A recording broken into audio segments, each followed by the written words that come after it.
This is a Jake that's in the world who's an electrician that works for Amazon. And he's going to bring out some striking information. Not striking, because we've been knowing this for a while. But, niggas are hard-headed, especially those that call themselves Israelites. You got to be out your goddamn mind to sit here and say that the MOTB is talking about an embargo when it's damn well talking about the sea hit. It's talking about that technology, which technology exists. Let me see. Let me just pull this up, a picture of this up real quick.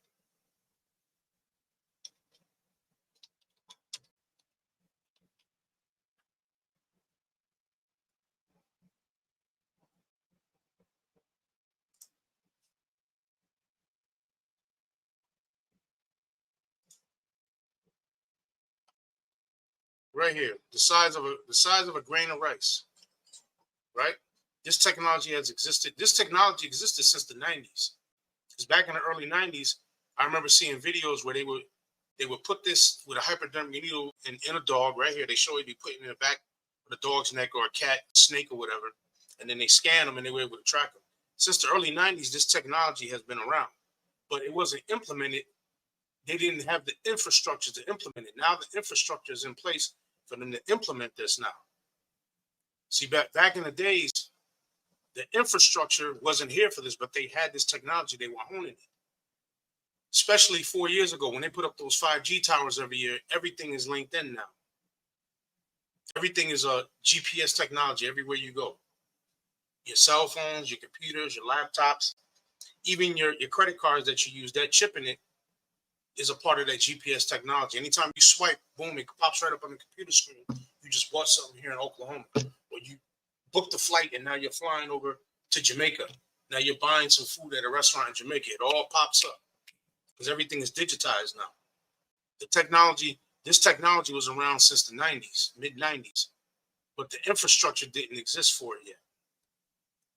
So now we're here. So now let me go back here and play some of this video of this brother who's working in Amazon. Yeah. So there's a lot of people from my last video saying that nothing's coming, nothing's gonna happen. I'm paranoid. I don't know what I'm talking about. I'm gonna tell you like this. This is where I'm working, okay? I'll read that. That's where I'm working right now.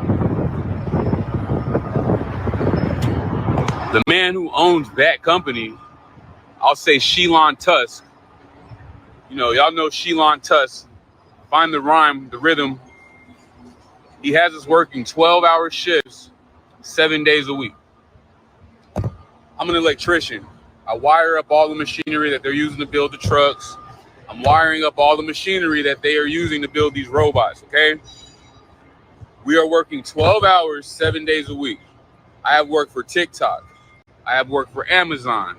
I have worked for Samsung. I have worked for Fortune 500 companies all year. Nobody is pushing their people like this, okay? 12-hour shifts. He is trying to complete this for something. I promise you, bro, soon as these robots go online, it will kill 80% of the job force. All you people driving trucks in restaurants who don't think this can happen in Japan, they already have robots serving tables. They already have nurses that are being robotically projected from monitors to help patients. Your job is not safe, okay? 80% of the workforce will be killed by these robots. As soon as he puts these AIs inside of these robots, I promise you, bro, they will think, be smarter, faster, and they do not need to sleep, bro. We call in. I called in 3 days ago because I worked 6 days straight. Robots don't do that, and that's what they are pushing for, bro. Have you sitting at home with the real ID, with your Fed Now money, taking free governmental universal income, slave, bro. Victim to the system, bro. They do not want you out here moving how you want. They do not want you collecting resources. They don't want you to do anything without their knowledge, bro. So he said a whole lot right there. Now he said that you got them in Japan where they got robots that are waiting tables. Now people always talk shit to us because we refer, when we go into things, we'll give you a visual image by referring to what's happening with these movies, because it's called art imitating life or predictive programming. And these devils, they make these movies they're actually communicating with each other, their plans and what they're doing. Now it's 2024, but if you go back 40 years, right, to 1984, when the movie The Terminator came out, I was a kid then. I was probably like when the movie Terminator came out, I was probably 10 or 11 years old at the time. I remember because my older cousin who passed on took me and my sister to go see that movie, The Terminator, with Arnold Schwarzenegger, back in '84. Movie theater we went to back then, it cost 99 cents to go see the movie. This is in 1984, by the way. And what happened? The original movie, The Terminator, it was about the takeover of what? Skynet, right? Skynet represents what AI is right now. And when Sergeant Reese was talking to Sarah Connor, he said when Skynet basically was put online, it launched an attack against its enemies in Russia, knowing that Russia would launch an attack against its enemies in America, and then the machines took over. So in 1984, that's when the movie The Terminator came out, with these robots that were going around what? Killing all the humans. The humans were being corralled by the robots and being killed. Then some years later, now what this brother is talking about in this video he put up about the robots are going to come and replace everything, 80% of jobs are going to disappear. Then you had the third installment of the Terminator movie, which was called Terminator 3. It was called Terminator 3, Rise of the Machines. And that's where we're at right now. Terminator 3, Rise of the Machines. In this movie, the machines they showed you how what was talked about in the first Terminator movie, how it actually came to fruition. How when Skynet was put online, how it launched the attack against Russia and this and that, and then it started the AI system, which was Skynet, took over and started what? Killing the humans.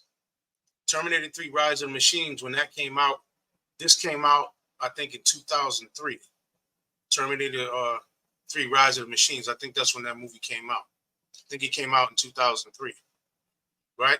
So then, this brother right here in this video, who's working and wiring up all the machinery for Amazon, for Samsung, TikTok, and all these different companies that are automating things, even food restaurants are automating things. Then there was another movie that came out,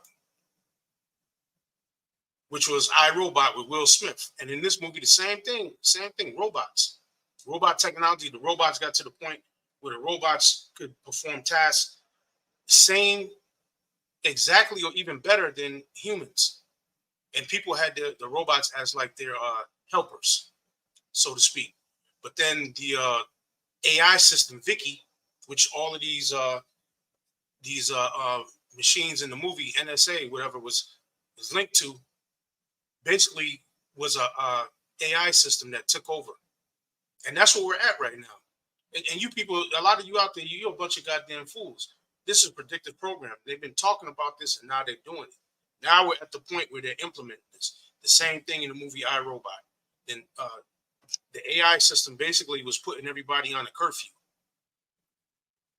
Keep you locked in the house. Now, the man was saying that in the video, you're going to be in the house. You ain't going to be moving around. You're going to, they got that universal income that they've been, like how China got, they got that universal income. They don't want you moving around.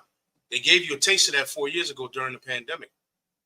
And now what they're cooking up right now, they are implementing this thing right now in real time as we're speaking. This is where we're at. Now, then there was another movie. There was another movie that came out with Matt Damon called Elysium. In the movie Elysium, the Earth was basically a prison planet, and the elites took off to a space station called Elysium, where they had water, air, they had medical facilities set up, they had vegetation up there.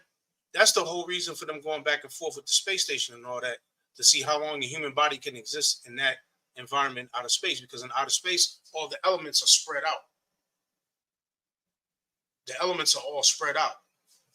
So it's a different environment up there. That's why they constantly send people back and forth in outer space. So basically, it's testing the tolerance of how long the human body can survive out there. So, but now in the movie Elysium, the Earth was basically a prison planet, and the robots were the police officers, the doctors working in the factory. Says there were a few people that still had jobs, but everything was primarily done by robots. Now, I'm gonna play this, but I'm not gonna play the audio. Just play a little bit of this. Go watch this. You probably seen this movie, right? I'm just gonna play a little bit of it right here, and you can see it right there in the background. You see the man walking, and then even he has a robotic suit on himself. The character played by Matt Damon. This is fair use. Fair use, by the way. This is fair use. This is fair use. I just want to get to the scene with the robot. This is fair use, by the way. You can go watch this. This is just giving you a visual effect, a visual aid of what's going on. Fair use. So let me just stop this. So let me go back to here. So those of you that see this, there's no way in hell that in your mind that you should not be able to see what's about to happen and what's getting ready to come down, because it's right before our face. That's why the scripture said in 2nd Ezra, behold, speak thou in the ears of my people the words of prophecy which I will put in thy mouth, saith the Lord power, and cause them to be written in paper, for they are faithful and true. And we have it. It's written in paper. We have it right. You're looking at it on screen. We got the Bible, the Apocrypha. We got the history of the Josephus.